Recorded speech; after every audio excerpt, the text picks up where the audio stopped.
इसमें देखेंगे हम पॉलिटी के 100 क्वेश्चंस जो कि रिपीटेडली एग्जाम में पूछे गए हैं। तो पार्लियामेंट ऑफ इंडिया काफ़ी अच्छा क्वेश्चन है और काफ़ी गलत होने वाला क्वेश्चन भी है कि पार्लियामेंट ऑफ इंडिया में क्या क्या है। देखो, लोकसभा और राज्यसभा पता है, कॉमन है कि ये दोनों पार्लियामेंट का पार्ट है, बट प्रेसिडेंट भी ही पार्लियामेंट का पार्ट है। तो parliament of India consist of 3 parts, 3 part है पार्लियामेंट के, प्रेसिडेंट, राज्यसभा एंड लोकसभा। राज्यसभा का दूसरा नाम है काउंसिल ऑफ स्टेट्स, क्योंकि स्टेट से यहाँ पर लोग आते हैं, हर एक स्टेट्स को एक सीट अलॉट होती है, उसी के अकॉर्डिंग वहाँ पर राज्यसभा मेंबर आते हैं। काउंसिल ऑफ स्टेट्स राज्यसभा को कहते हैं, राज्यसभा को अपर हाउस भी कहते हैं, सेकंड चैम्बर भी कहते हैं और हाउस ऑफ एल्डर्स भी कहते हैं। जबकि लोकसभा है हाउस ऑफ पीपल। ज़्यादातर काम यही होते हैं क्योंकि यहाँ पर वोट डाल के जिन्हें हम जिताते हैं वो एमपी यहाँ पर जाते हैं लोकसभा में, तो इसे कहते हैं हाउस ऑफ पीपल। लोकसभा और लोअर हाउस और फर्स्ट चैम्बर और पॉपुलर हाउस, ये सारे नाम है लोकसभा के। Lower house Lok Sabha, upper house Rajya Sabha, first chamber Lok Sabha, second chamber Rajya Sabha. जो मैक्सिमम स्ट्रेंथ है राज्यसभा की वो है 250। 250 में से बट जो एट प्रेजेंट राज्यसभा की स्ट्रेंथ है ली गई है, मैक्सिमम हो सकता है 250, बट जो एक्चुअल में है वो है 245। 245 में 239 मेंबर्स रिप्रेजेंट करते हैं स्टेट्स को, 4 मेंबर रिप्रेजेंट करते हैं यूनियन टेरिटरीज़ को और 12 मेंबर जो है नॉमिनेटेड किए जाते हैं बाय द प्रेसिडेंट।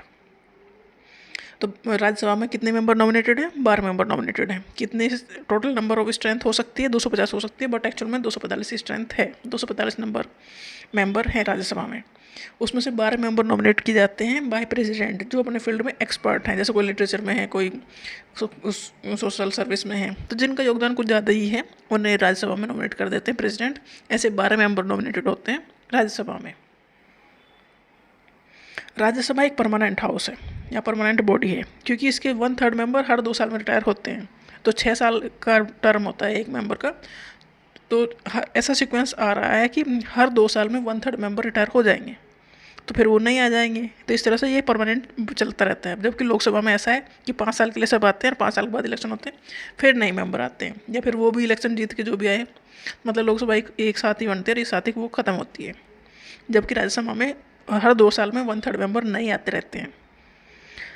जो रिटायरिंग मेंबर है राज्यसभा का, मतलब एक टर्म जिसने पूरा कर लिया, वो री इलेक्ट हो सकता है, दूसरे टर्म में आ सकता है। जो मैक्सिमम स्ट्रेंथ हो सकती है लोकसभा की वो हो सकती है 550 इलेक्टेड और 2 मेंबर नॉमिनेटेड। ये हो सकती है maximum strength 550 elected and 2 member उसमें से नॉमिनेटेड होंगे जो कि एंग्लो इंडियन कम्युनिटी के होंगे, मतलब जो ब्रिटिशर्स चले गए उसके कुछ तो यहीं रह गए ना, जो यहाँ रह गए उनको रिप्रेजेंट करने के लिए 2 मेंबर को नॉमिनेट किया जाता है, क्योंकि इलेक्शन जीत के जाना उनको मुश्किल है वहाँ पर।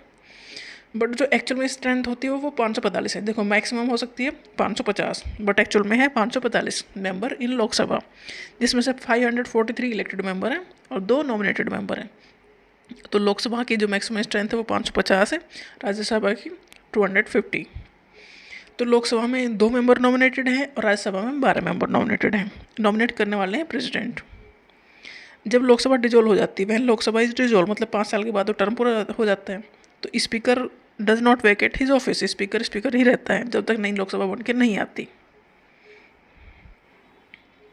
स्पीकर है क्या? Speaker is the presiding officer of the Lok Sabha.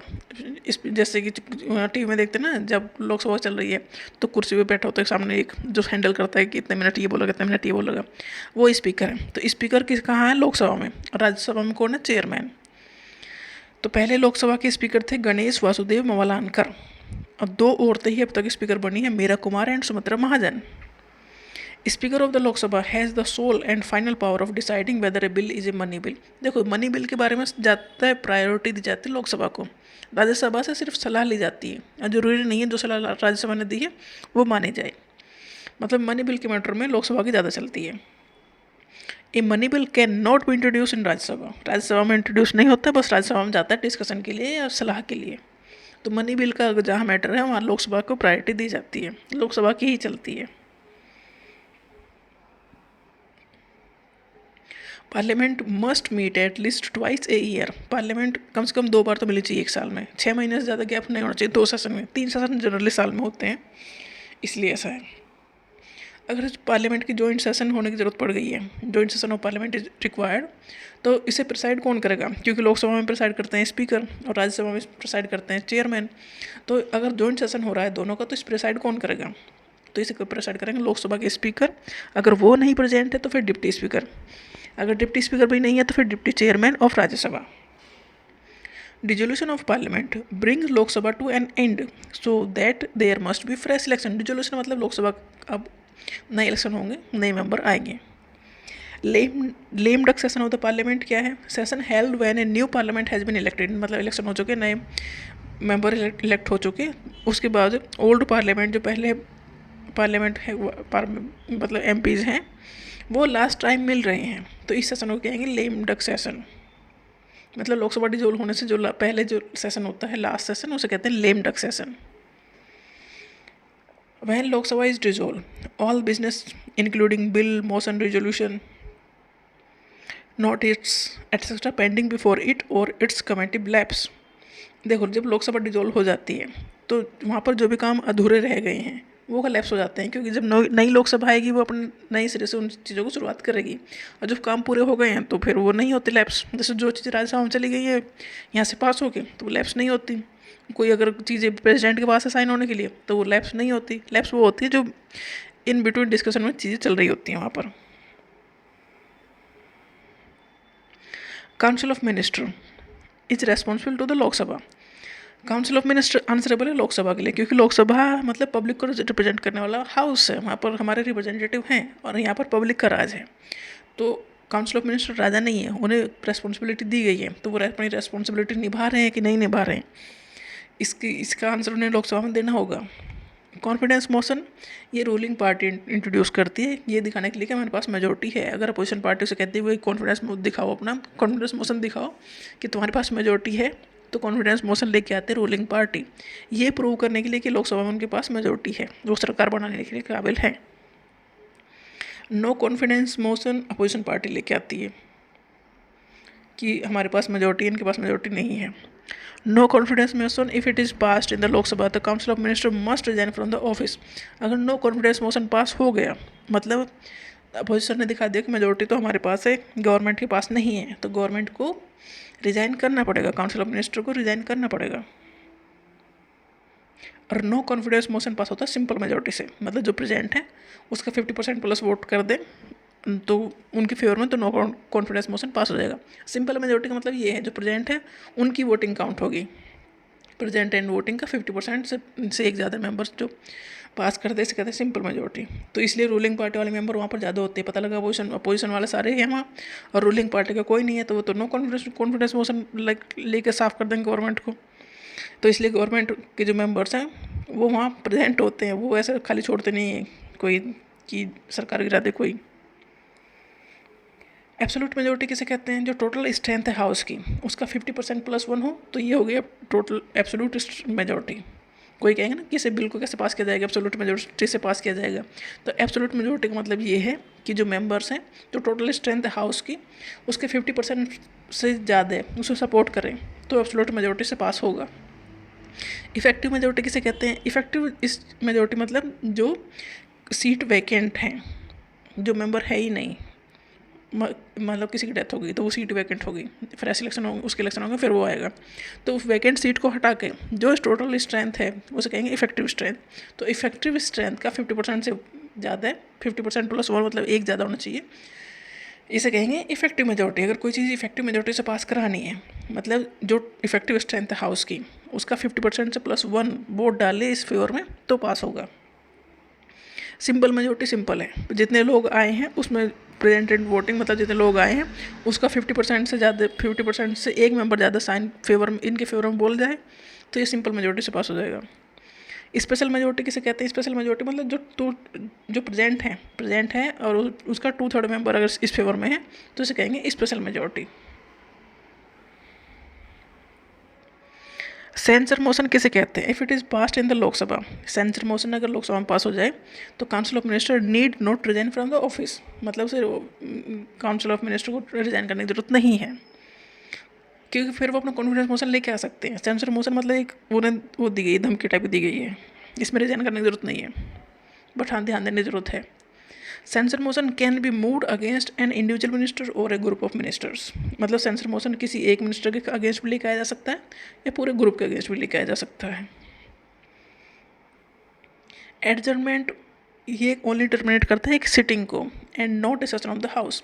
Adjournment मतलब आज अगर हम पार्लियामेंट में डिस्कशन हो रहा है और कोई दंगा वैसा कुछ हो गया, झगड़ा वगड़ा हो गया, तो आज का सेशन जो है स्पीकर सस्पेंड कर देंगे, टर्मिनेट कर देंगे, तो उसे कहेंगे एडजर्नमेंट।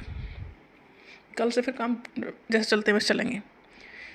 एडजर्नमेंट साइन डाई से कहते हैं कि टर्मिनेट करते हैं एक सिटिंग को, और मतलब जब तक स्पीकर ना बुलाए जब तक दूसरी मीटिंग नहीं होती, इसे कहते हैं एडजर्नमेंट साइन डाई। मतलब इंडेफिनिट पीरियड के लिए टर्मिनेट कर दिया सिटिंग को। Prorogation terminate A session of the house by the president of India. Prorogation मतलब पूरा सेशन ही खत्म कर दिया। कोरम है क्या? कोरम मतलब मिनिमम 10% मेंबर होने चाहिए पार्लियामेंट में प्रेजेंट, तभी उस दिन का काम शुरू होगा, नहीं तो नहीं होगा। कोरम मतलब मिनिमम जितने मेंबर चाहिए काम स्टार्ट करने के लिए। तो 1/10 मेंबर चाहिए पार्लियामेंट में, नहीं तो वहाँ फिर कोई काम नहीं होगा अगर ये 1/10 से भी कम आए हैं तो। Question hour in the parliament, जब पहले first hour of the business होता है। क्वेश्चन आवर जो मतलब पहला जब वो जाते हैं तो पहला जो 1 घंटा होता है वो क्वेश्चन आवर होता है, उसमें क्वेश्चन आंसर पूछे जाते हैं और वो उनका आंसर देना है मिनिस्टर्स को। क्वेश्चन किस टाइप के होंगे? स्टेयर्ड क्वेश्चन होंगे या अनस्टेयर्ड क्वेश्चन होंगे। स्टेयर्ड क्वेश्चन वो क्वेश्चन है जो इनका ओरली आंसर दिया जा सकता है, तो बट इसमें एक दिन में एक मेंबर एक ही क्वेश्चन पूछेगा, ऐसा नहीं क्वेश्चन की लाइन लगा दोगे। अनस्टेयर्ड आंसर क्वेश्चन वो होते हैं जिनके आंसर रिटन में देने होंगे। 0 आवर, क्वेश्चन आवर के बाद आता है 0 आवर इन पार्लियामेंट। काफ़ी इंपॉर्टेंट है, बेरोबरी केस 1960 में हुआ ये। इसमें सुप्रीम कोर्ट ने कहा कि प्रीएम्बल कॉन्स्टिट्यूशन का पार्ट नहीं है। काफ़ी पूछा जाता है ये कि प्रीएम्बल कॉन्स्टिट्यूशन का पार्ट नहीं है, ये किस केस में कहा गया? तो बेरोबरी केस में 1960 में ये कहा गया। केशवानंद भारती केस में कहा गया कि नहीं, प्रीएम्बल तो कॉन्स्टिट्यूशन का पार्ट है। 1973 में ये कहा गया। बेरोबरी में केस में कहा 1960 में कि प्रीएम्बल जो है कॉन्स्टिट्यूशन का पार्ट नहीं है। फिर केशवानंद भारती केस में कहा 1973 में कि प्रीएम्बल जो है वो कॉन्स्टिट्यूशन का पार्ट है। According to N.A. Palkhivala, preamble एक आइडेंटिटी कार्ड है कॉन्स्टिट्यूशन का। 42nd कॉन्स्टिट्यूशनल अमेंडमेंट एक्ट 1976 में आया और उसमें इस बार प्रीएम्बल में एक बार ही चेंज किए गए, वो किए गए 3 वर्ड प्रीएम्बल में ऐड किए गए, सोशलिस्ट, सेकुलर एंड इंटीग्रिटी। मतलब प्रीएम्बल में एक बार ही अमेंडमेंट हुआ है, उसमें 3 वर्ड ऐड किए गए हैं, सोशलिस्ट, सेकुलर एंड इंटीग्रिटी। ये अमेंडमेंट था 42nd नंबर का, 1976 में ये हुआ।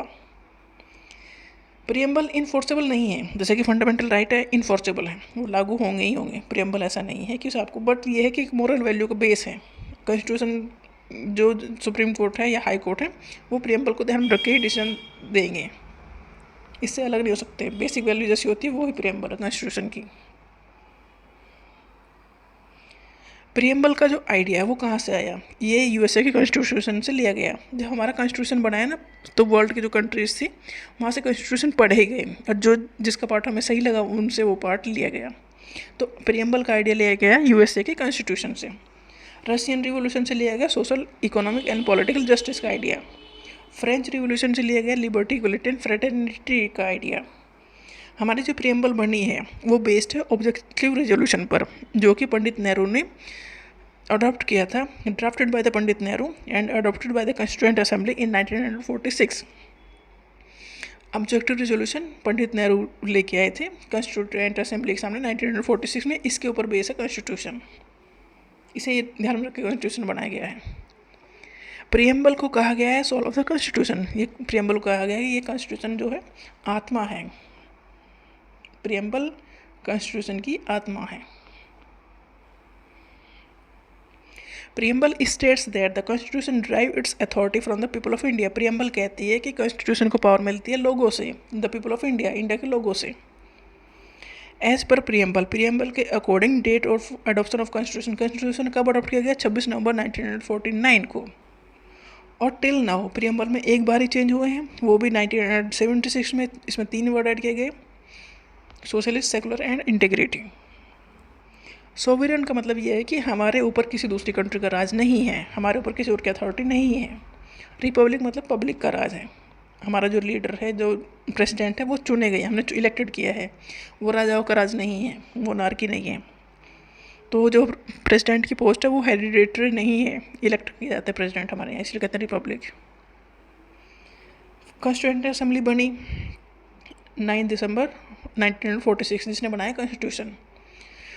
देखो, जब ब्रिटिश भारत को छोड़ के जा रहे थे तो उन्होंने कहा कि अपना कॉन्स्टिट्यूशन लिखो, सारे चीज़ों को हैंडल करो, तो कॉन्स्टिट्यूएंट असेंबली बनी। इसकी पहली मीटिंग हुई 9 दिसंबर 1946 को, जब 211 मेंबर्स ने इस मीटिंग को अटेंड किया। बट मुस्लिम लीग ने इस मीटिंग को बॉयकॉट किया, क्योंकि मुस्लिम लीग कह रहे थे हमें इंडिया में नहीं रहना, हमें सेपरेट स्टेट चाहिए पाकिस्तान। तो कॉन्स्टिट्यूएंट असेंबली की पहली मीटिंग हुई 9 दिसंबर 1946, पूछा जाता है ये कब मीटिंग हुई, 9 दिसंबर 1946 को। डॉक्टर सच्चिदानंद सिन्हा को इलेक्ट किया गया इस कॉन्स्टिट्यूएंट असेंबली का टेम्परेरी प्रेसिडेंट। जो प्रेसिडेंट फिर बनाया गया किसे, डॉक्टर राजेंद्र प्रसाद को प्रेसिडेंट बनाया गया कॉन्स्टिट्यूएंट असेंबली का 11 दिसंबर को 1946। और एस.सी. मुखर्जी को इलेक्ट किया गया vice president. Doctor Rajendra Prasad को प्रेसिडेंट इलेक्ट किया गया कॉन्स्टिट्यूएंट असेंबली का, एस.सी. मुखर्जी को वाइस प्रेसिडेंट, और उनसे पहले डॉक्टर सच्चिदानंद सिन्हा को टेम्परेरी प्रेसिडेंट चुना गया था। काफ़ी अच्छा क्वेश्चन है ये। बी एन राव को अपॉइंट किया constitutional adviser to the constituent assembly. ये एडवाइजर थे। कॉन्स्टिट्यूशन ड्राफ्टिंग कमेटी के हेड थे डॉक्टर भीमराव अंबेडकर। इसलिए कहते हैं कि डॉक्टर भीमराव अंबेडकर ने कॉन्स्टिट्यूशन को लिखा है। एक्चुअल में ये उस कमेटी के हेड थे, तो इन्हीं के नाम से फिर काम हुआ ना, बट उस कमेटी में तो और भी मेंबर थे। कॉन्स्टिट्यूएंट असेंबली के हुए टोटल 11 सेशन। इसमें 2 साल 11 महीने और 18 दिन लगे। मतलब कॉन्स्टिट्यूशन पूछा जाता है कॉन्स्टिट्यूशन को लिखने में कितना टाइम लगा, 2 साल 11 महीने और 18 दिन लगे। फाइनल सेशन कब हुआ, 24 जनवरी 1950 को कॉन्स्टिट्यूएंट असेंबली का फाइनल सेशन हुआ। कॉन्स्टिट्यूशन कब अडॉप्ट किया गया, 26 नवंबर 1949 में। ये कॉन्स्टिट्यूशन तैयार हो गया, अडॉप्ट कर लिया। लागू हुआ 2 महीने बाद, 26 जनवरी 1950 को। जो ओरिजिनल कॉन्स्टिट्यूशन था उसमें एक प्रीएम्बल थी, 395 आर्टिकल थे, 22 पार्ट्स थे और 8 शेड्यूल थे। नेशनल फ्लैग को अडॉप्ट किया गया था 22 जुलाई 1947 को। National anthem and national song को अडॉप्ट किया गया था 24 जनवरी 1950 को। डॉक्टर राजेंद्र प्रसाद को पहला प्रेसिडेंट बनाया 24 जनवरी 1950 को। Part 3 of the Indian constitution, उसमें है फंडामेंटल राइट्स। ठीक है, पहले राइट टू प्रॉपर्टी जो था आर्टिकल 31, वो एक फंडामेंटल राइट था, तो इसे फिर हटाया गया फंडामेंटल राइट से, क्योंकि हमें रोड्स बनाने थे। रोड की ना किसी न किसी खेत से होकर जाते, और ज़रूरी नहीं है वो हर कोई किसान अपनी ज़मीन दे दे। तो फंडामेंटल राइट होता अगर ये, तो किसान से हमारी ज़मीन नहीं ले सकती थी गवर्नमेंट। तो इसलिए राइट टू प्रॉपर्टी को फंडामेंटल राइट की लिस्ट से हटाया गया 44th कॉन्स्टिट्यूशनल अमेंडमेंट एक्ट 1978 में। तो कॉन्सेप्ट ऑफ इक्वलिटी हमने कहाँ से लिया, ये लिया यूके के कॉन्स्टिट्यूशन से, ब्रिटिश कॉन्स्टिट्यूशन से। आर्टिकल 20 और 21 को हम नेशनल इमरजेंसी में भी सस्पेंड नहीं कर सकते, 20 और 21 नेशनल इमरजेंसी में भी हटा नहीं सकते। राइट टू कॉन्स्टिट्यूशनल रेमेडीज़ है आर्टिकल 32। अगर हमारे फंडामेंटल राइट कोई वायलेट कर रहा है तो हम सीधे सुप्रीम कोर्ट जा सकते हैं उस अपने फंडामेंटल राइट के प्रोटेक्शन के लिए। इसलिए right to constitutional remedies article 32 को कहा गया heart and soul of the Indian constitution. Heart and soul, आत्मा, हृदय एंड आत्मा, इंडियन कॉन्स्टिट्यूशन को कहा गया Indian right to constitutional remedies हैं। किसकी, कॉन्स्टिट्यूशन की, हार्ट एंड सोल, क्योंकि ये फंडामेंटल राइट को प्रोटेक्शन करने में इंपॉर्टेंट रोल प्ले करते हैं। फंडामेंटल ड्यूटीज़, देखो जब कॉन्स्टिट्यूशन लिखा गया तब फंडामेंटल ड्यूटीज़ इसमें नहीं थी। फंडामेंटल ड्यूटीज़ 1976 में ऐड की गई, बाद में ऐड की गई। तो इन्हें आर्टिकल दिया गया आर्टिकल 51A, 51 नहीं है, 51 आर्टिकल DPSP का है, उसका अंदर है international peace and security article. तो आर्टिकल 51A दिया गया फंडामेंटल ड्यूटीज़, काफ़ी अच्छा क्वेश्चन है। और पार्ट 4A फंडामेंटल ड्यूटीज़ का आर्टिकल है, ये ऐड की गई 42nd कॉन्स्टिट्यूशनल अमेंडमेंट एक्ट के थ्रू इन 1976। जब 1976 में 10 फंडामेंटल ड्यूटीज़ रखी गई और 11वीं फंडामेंटल ड्यूटी ऐड की गई 2002 में थ्रू 86 कॉन्स्टिट्यूशनल अमेंडमेंट एक्ट, जो ये था कंपलसरी एजुकेशन वाला। फंडामेंटल ड्यूटीज़ ऐड की गई स्वर्ण सिंह कमेटी के रिकमेंडेशन पर। स्वर्ण सिंह कमेटी ने रिकमेंड किया कि फंडामेंटल ड्यूटीज़ भी रखो। तो constitution of India adopted fundamental duties from Russian constitution, ये कॉन्सेप्ट हमने लिया रशिया के कॉन्स्टिट्यूशन से। प्रेसिडेंट बनने के लिए जो मिनिमम एज है वो है 35 ईयर्स। 35 ईयर्स से नीचे हो तो एलिजिबल ही नहीं हो प्रेसिडेंट बनने के लिए, इलेक्शन लड़ने के लिए उसका। For the election of the president, president का इलेक्शन लड़ने के लिए जो both house of the parliament हैं, राज्यसभा एंड लोकसभा, उसके इलेक्टेड मेंबर वोट डालेंगे, नॉमिनेटेड मेंबर वोट नहीं डालेंगे। राज्यसभा में 12 मेंबर नॉमिनेटेड हैं, लोकसभा में 2 मेंबर नॉमिनेटेड हैं, तो वो वोट नहीं डालेंगे। तो सारे एमपी जो इलेक्टेड हैं, सारे एमएलए स्टेट्स के, वो भी वोट डालेंगे। और यूनियन टेरिटरी से लिए हैं दिल्ली एंड पौंडीचेरी, ये सारे एमपी और एमएलए इलेक्टेड जो हैं वो वोट डालेंगे प्रेसिडेंट के इलेक्शन में। यूनियन टेरिटरी से सिर्फ दिल्ली एंड पौंडीचेरी हैं। Oath to the president by the chief justice of India, president को ओथ कौन दिलाएगा, क्योंकि कंट्री में इनसे बड़ा तो कोई होता ही नहीं, तो इन्हें एक पैरेलल होंगे चीफ जस्टिस ऑफ इंडिया, वो इन्हें ओथ दिलाएंगे। अगर वो नहीं है तो सीनियर मोस्ट जज जो सुप्रीम कोर्ट के होंगे वो इन्हें ओथ दिलाएंगे। अगर प्रेसिडेंट को रिजाइन करना है तो अपना रेजिग्नेशन लेटर वो वाइस प्रेसिडेंट को देंगे। आर्टिकल 61 काफ़ी इंपॉर्टेंट है, ये डील करता है कि अगर प्रेसिडेंट को हटाने की ज़रूरत पड़ गई उनके पद से तो कैसे हटाओगे, तो इम्पीचमेंट का प्रोसीजर दिया गया है आर्टिकल 61 में। कॉन्स्टिट्यूशन में बहुत सारी चीज़ें दी गई हैं, जब भी सोच लिया था कि क्या क्या होना चाहिए। प्रेसिडेंट का टर्म है 5 साल का। प्रेसिडेंट दोबारा प्रेसिडेंट बन सकते हैं, री इलेक्ट हो सकते हैं। प्रेसिडेंट राज्यसभा में 12 मेंबर नॉमिनेट करते हैं जिनकी स्पेशल नॉलेज है लिटरेचर, साइंस या सोशल सर्विस में, आर्ट्स में। और 2 मेंबर लोग नॉमिनेट करते हैं लोकसभा में जो एंग्लो इंडियन कम्युनिटी के हैं। काफ़ी पूछा जाता है कितने मेंबर नॉमिनेटेड हैं लोकसभा में, 2 मेंबर हैं, और राज्यसभा में 12 मेंबर नॉमिनेटेड हैं। Chief justice of India discharge करते फंक्शंस को, अगर प्रेसिडेंट और या वाइस प्रेसिडेंट दोनों ही नहीं है, उनकी सीट खाली है, तो चीफ जस्टिस ऑफ इंडिया उनके काम करते हैं, क्योंकि कोई भी चीज़ ऐसे खाली नहीं छोड़ी जा सकती। फिर president of India administer the oath to the vice president, vice president को ओथ दिलाते हैं प्रेसिडेंट ऑफ इंडिया। और vice president ex officio chairman है राज्यसभा के, राज्यसभा में जो प्रिसाइडिंग ऑफिसर हैं वो वाइस प्रेसिडेंट ही हैं। वाइस प्रेसिडेंट के इलेक्शन के लिए जो पार्लियामेंट के दोनों ही हाउस हैं, मतलब एमपी लोकसभा के राज्यसभा के, इलेक्टेड एंड नॉमिनेटेड दोनों ही टाइप के, ये दोनों ही मिलकर वोट डालेंगे। वाइस प्रेसिडेंट के इलेक्शन में एमएलएज का कोई रोल नहीं है। वाइस प्रेसिडेंट को रिमूव करने के लिए एक रेजोल्यूशन पास होता है by Rajya Sabha by an absolute majority, तो वाइस प्रेसिडेंट को रिमूव करना आसान प्रोसेस है in comparison to president. Supreme court decide करता है डिस्प्यूट, जो भी अगर इलेक्शन से रिलेटेड होंगे वो सारे डिस्प्यूट हैंडल करेंगे सुप्रीम कोर्ट।